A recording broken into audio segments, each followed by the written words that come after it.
Little bun is here. He is here and happy and healthy.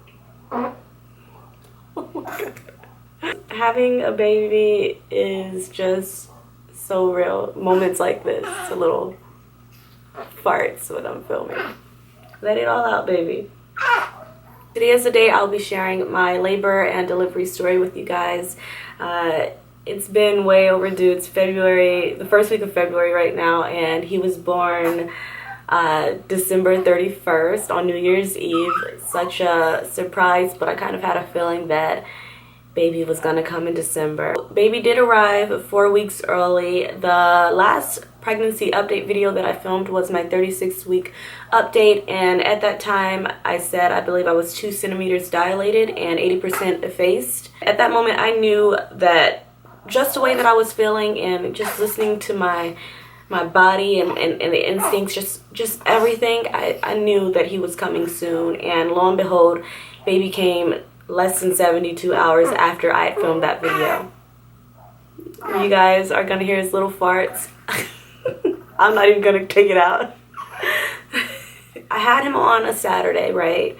But like I said, I kind of had a feeling that I wasn't gonna go much longer being pregnant. I had that feeling. So that Friday I had, you know, a day out and about with my mom and my little sister, and I was just picking up more things for baby and just to feel like I am ready and set at home. I remember I was so tired. That whole week I was so tired. He's pooping. You pooping? Here, let me soothe you. And you're hungry. Basically, I was just doing the final touches of little bun preparation, just preparing. And then I remember I remember feeling so exhausted when I did go home, and it's crazy. Normally when I come home, if I have bags and anything, I clean up my house and I put everything away before I go to bed. I'm just that person. I can't go to bed in a dirty house. Otherwise I just won't sleep sound and peaceful. But that night I got all the bags out of my car from Target, and I literally just threw them over the couch, took my makeup off, went to bed. That's it. It's unusual for me. That never happens. So later that night, knock on my door. Rob comes with like a duffel bag. I don't know. I'm thinking that both of our intuitions were like telling us, like, we were in sync. He comes, and he never comes with a duffel bag. I wasn't even expecting him to come over. FYI, Rob is baby's father. He said that he couldn't sleep and he felt like he needed to be over here. So I was just like, oh, okay. And I go back to bed. He goes to sleep too. And I remember waking up around 5 o'clock. It was like 4 something going on 5 o'clock. I woke up to use the restroom and I'm like, hold up. I'm like, my legs are wet. Why are my legs wet? And I continue to go to the bathroom, like maybe I just kind of like peed on myself a little bit, because you guys know when you're later in pregnancy, you, like, if you laugh too hard, a little gush of pee can come out. If you sneeze, you might kind of pee on yourself. So I thought that that was like a situation like maybe pee just kind of like ran out while I was asleep. But I got back to the bed and I got in and my bed was kind of wet where I was laying. I was like, what the heck? All of this, I wasn't waking Rob up or anything. So the first person I text was my mom. I text my mom, I go, I think my water broke. And she's like, what? Like, okay. I don't remember the text messages exactly from her, but she said, like, she was asking me if I was having contractions. And if you watch my 36-week update video, then you'll know that I wasn't sure what contractions felt like, so I didn't know. I did have a contraction app downloaded on my phone, and I began timing what I thought was my contractions, and eventually that began to feel like yeah, I know for sure it's contractions, because that same feeling that I was getting, it was consistent. It was very consistent. You guys, from the very start, my contractions were like 1 minute away. I wasn't feeling contractions when they were 30 minutes apart. The whole time they were about a minute apart. So I did wake Rob up. I let him know what was going on, and he was just like, what? Like I can't even, the thing is, like, the moment is kind of like a blur now. It was amazing. It all happened so fast. I ended up going to the living room and getting on the floor and like kind of using the couch as like a barrier to like just relax and soothe myself and breathe. I do remember while I was having my contractions, when they were getting a little bit more intense, to not think of them as something that was hurting, but to think of it more as like a wave and just my body opening up so that my baby can come through into this world. So I just kept positive thoughts and not thinking about pain or anything else, but I was at peace. The contractions began getting more intense, so I ended up getting in the shower. I just put a large towel in the floor of the shower, turned the water on, nice hot water, and I was just on my hands and knees in the shower, and that felt just so amazing. I believe at that moment things really began to progress, because I got out of the shower, I came back to the bed, Rob put one of those little pads on the bed, and just came back to the bed and breathed through my contractions. This whole time I was sending my parents updates on my contractions, and I do this because I'm very close with my parents, and plus my dad is a firefighter, so he knows exactly what to do and all of that stuff.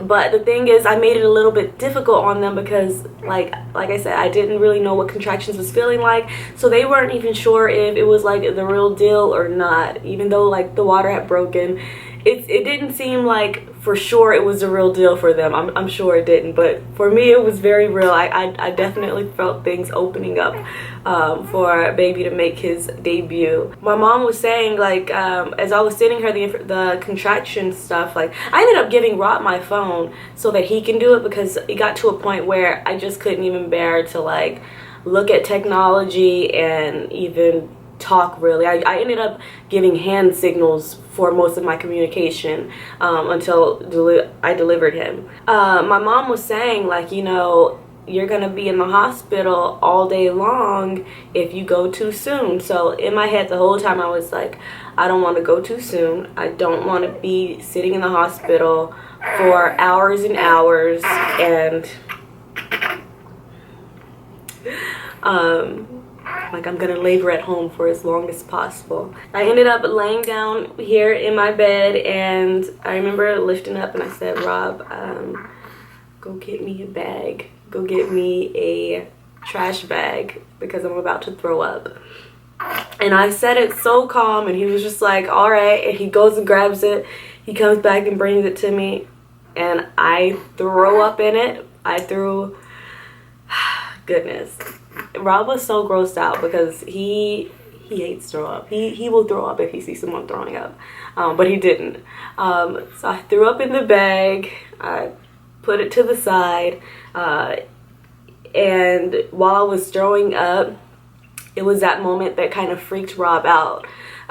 He ended up calling 911 because he's like, my girlfriend's over here. She is in labor and she just threw up. What do we do? The woman told him to check to see if there was a head coming. So Rob looks, he's like, he doesn't know what he's looking for. You know, this is our first child. And he's like, no, I don't think so. And I don't really know their conversation. I'm hearing bits and pieces because I'm just sitting here trying to meditate and get my hypnosis on. I'm doing all of that, and just trying to stay as, you know, as calm as possible so that, you know, pain doesn't become crazy unbearable.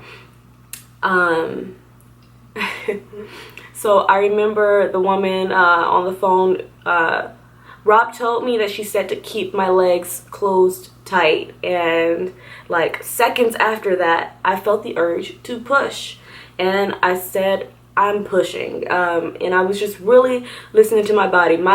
I wasn't pushing like myself, like my body was pushing. And she said, we're gonna get somebody out there right away. They come like in a heartbeat. The firefighters came in a heartbeat. All I remember is there was a woman, there was a man. I believe there were like 2 other men in the living room getting the little carry-out bed ready for me. She came and she was timing my contractions. She said, the contractions are less than a minute apart. We're gonna go ahead and take you. She just asked me a few questions, and oh yeah, before that, you guys, before the ambulance that came, I remember getting really hot. So I told Rob to go into my refrigerator and grab some of my bottles of water and start pouring them on me. You guys, this is December 31st, and you know, it's cold outside. When you wake up in the morning, it's frost, but my body was hot. I felt like I was in the middle of an Arizona summer, like the hottest summer. I told him to start pouring the water on me. And that just felt so good. So yeah, I had to jump back really quick and let you guys know that part, because this is also like documentation for myself, so I know how things were when I birthed my first child. I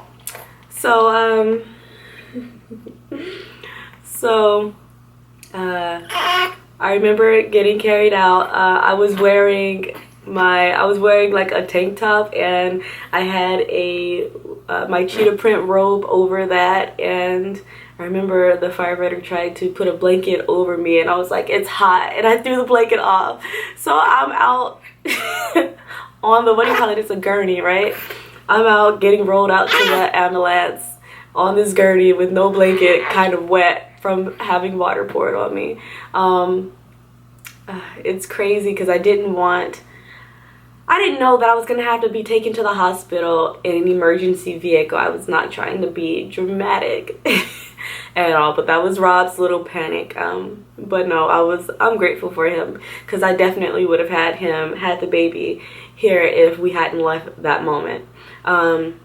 So we arrive at the hospital. My mom, dad, and little sister were already there waiting for me, and goodness, I remember I had pre-registered that week as well at the hospital. So I'm telling you, it was in my, I knew things were going to happen. I had already pre-registered, so I didn't have to fill out anything. They had everything they needed.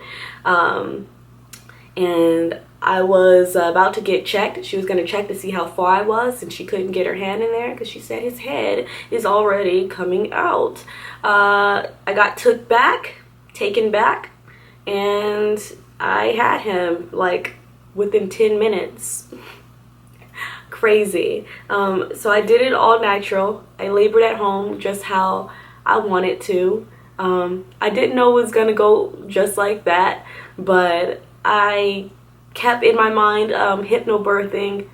I kept in my mind you know, thoughts of meditation and being at peace, and my end goal was bringing a healthy baby boy into the world, and I wanted to make sure stress levels were down. So I just relaxed the whole time. So I labored at home, had a natural vaginal delivery, and although he was 4 weeks early, he was completely healthy, and so was I. There was no exact reason as to why I delivered early, but he was healthy. He weighed 5 pounds 3 ounces, and just amazing. My whole world has changed. Like, it really is a feeling that I can't explain. It's been amazing. I'll be following this video up with some mommy videos that I've definitely been wanting to talk about. I've gotten a lot of questions from a lot of you guys asking me about just certain things, and I definitely want to address those. Also, you guys have seen me posting to Snapchat and such, like different mommy things that I've been doing. So I'll get into all of that stuff with you guys in future videos, but in the meantime, I just wanted to hurry up and get my labor and delivery story out there for you guys to hear. That's my thing. And also, I just wanted to document it for myself before I forget too much. Already, I know that I left some things out, but you guys, it was amazing, and I wouldn't change anything at all. Yeah, I have a beautiful, healthy baby boy. He's just my world. He looks just like his daddy.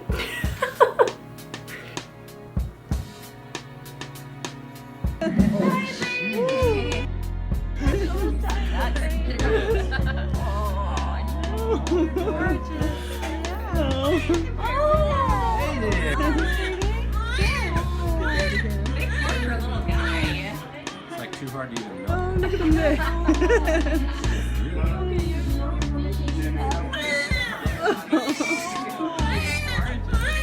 Alright, so you cut right across there. Open them wide.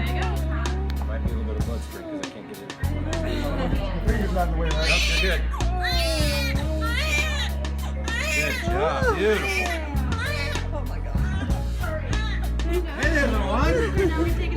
Look at him. Oh.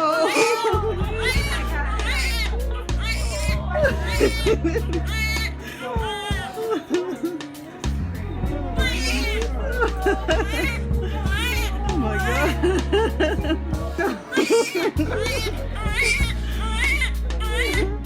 You don't look like Ambrosia. Oh my God.